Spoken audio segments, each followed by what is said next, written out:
నమస్తే మెట్రో ఉదయం న్యూస్ కి స్వాగతం. వైశాఖ ఏకాదశి మరియు ద్వాదశి పర్వదినంన శ్రీ కాశీ విశ్వనాథ స్వామి రథ మహోత్సవం సిద్దిపేట జిల్లా దుబ్బాకలో కన్నుల పండగగా జరిగింది. ఈ కార్యక్రమంలో హనుమాన్ భక్తులు దుబ్బాక పట్టణ ప్రజలు పెద్ద సంఖ్యలో పాల్గొని స్వామివారికి మంగళ హారతులతో కొబ్బరికాయలతో స్వాగతం పలికి పూజా కార్యక్రమాలు నిర్వహించారు.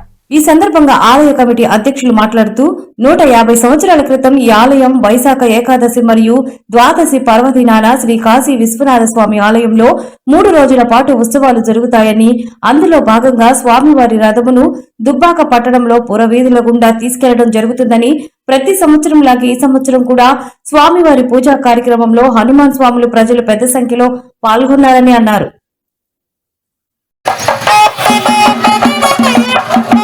దుబ్బాకలో గత 150 సంవత్సరాల కింద వెలిసిన శ్రీ కాశీ విశ్వనాథ స్వామి దేవాలయం 20వ తారీఖు నాడు కళ్యాణము, శివపార్వతుల కళ్యాణం జరిగింది.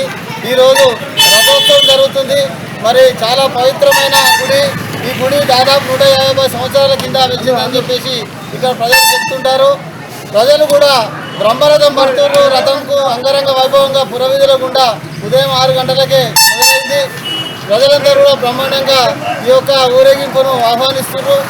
మరియు ఈ యొక్క స్వామి చాలా పవిత్రమైన స్వామి కాబట్టి అందరూ కూడా ఈ యొక్క దేవాలయాన్ని సందర్శించి వారి కోరికలు తీర్చుకోవాలని చెప్పేసి ఈ రకంగా నేను తెలియజేస్తున్నాను.